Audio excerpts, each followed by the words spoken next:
always had a burning passion for the arts. My experience in every art form helped me become a better person, and I will tell you how art can possibly help you too.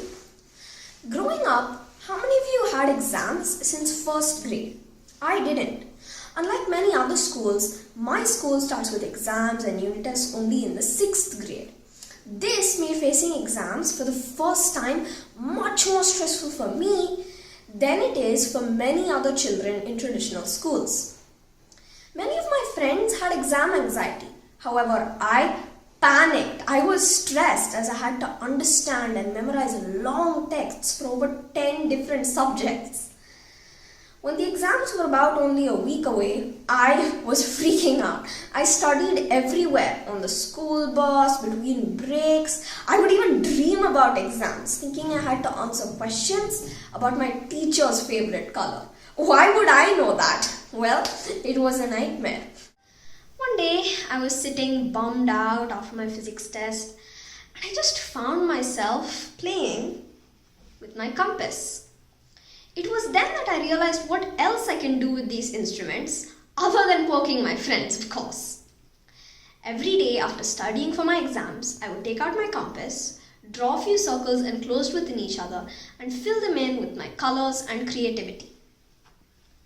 Later, my aunt gifted me this book filled with these geometrical circles called mandalas. These circles trace their origins back to ancient Buddhist art from centuries ago. They require patience and hand-eye coordination, hence they can help improve our concentration. And I know this is true because on the days I didn't do my mandalas, I felt less prepared for those exams. I know, crazy, right? These are some of the mandalas I drew during my final exam time. You don't always have to create art to soothe your mind, by the way. In a study conducted by Professor Semir Zeki, Chair of Neuroaesthetics in the University College of London, people underwent brain scans while being shown the images of paintings by major artists. The study later showed that when people viewed the art they thought was most beautiful, blood flow increased by 10% to the regions of the brain associated with pleasure. This was shown to be the equivalent of looking at a loved one. I know, it's so weird. I have had some experience in several different art forms, and each one benefited me in a different way. And I will tell you how you can gain benefits through practicing art as well. However, I would like to stress this before I continue. Art therapy may not work for everybody. There are several ways to treat anxiety and stress. Art is just another fish in the sea. It is best to consult your psychologist when facing negative emotions for extended periods. Remember, art is only a supplement, not a substitute for a clinical consultation. That being said, art is a form of self-expression and self-realization, allowing one to forget and find oneself within the same activity. From a young age, I was interested in both visual and performing arts, and dance was no exception. Every weekend, I would play loud music and dance to it, sometimes even at 2 a.m. However, my dreams of pursuing dance were cut short when my mother enrolled me in a martial arts class, probably because she didn't like the 2 a.m. loud music thing. Although many of the movements in martial arts was like dancing, I didn't feel any spark of interest within myself. Later, after years and years of begging and asking, I finally joined a classical dance class, and oh boy, I was over the moon. Dancing makes me feel alive, it makes me feel energetic, allowing me to forget and lose myself within the activity I love to do so much.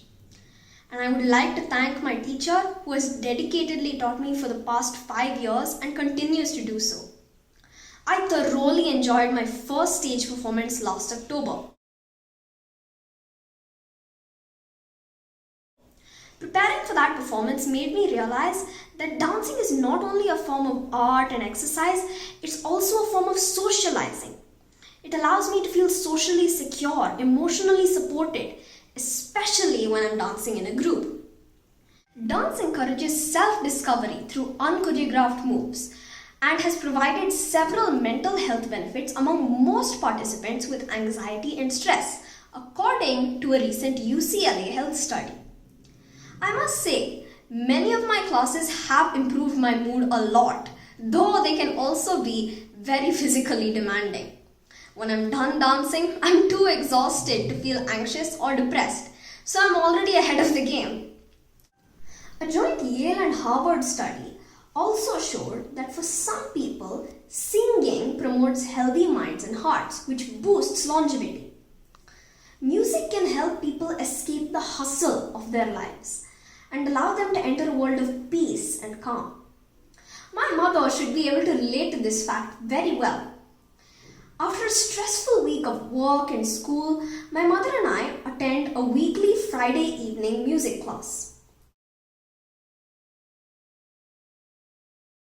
Let me tell you why I occasionally despise going to my music classes. As these classes are usually held in groups, my mother and I once found ourselves singing along with this very hoarse-voiced man. And how do I say this politely? It felt like we were singing with a jackal who had a sore throat. Oh my god, I am not even kidding, it was torturous. Yet I came back from that class feeling refreshed and calm. I later learned that a study conducted by the scientists from the University of Manchester identified a tiny organ in the ear called the sacculus. The sacculus was shown to give responses to the frequencies created by singing. These responses were shown to give an immediate sense of pleasure, regardless of what the singing sounds like. So the next time your neighbor howls in the bathroom, keep your sacculus prepared. Art has and will always be a huge part in my life. It has given me a sense of accomplishment and taught me humility, as everything I did started with small steps. Yet I only learned the value of those steps when I saw the whole picture in its entirety. Pun intended. Unfortunately, mental health is not given its due importance by the world over or by societies at large for several reasons. Our neighbor Bhutan is an exception where they have the Ministry of Happiness, while Finland ranks the highest on the Global Happiness Index. Speaking of happiness, I would like to say to those Potterheads out there, your negative feelings are like a boggart. They change their appearance to each person they encounter, turning themselves into what that individual fears the most. However, all you need to cope with your stress, anxiety, whatever you're going through is to just hope and laugh, and you should be fine. Thank you.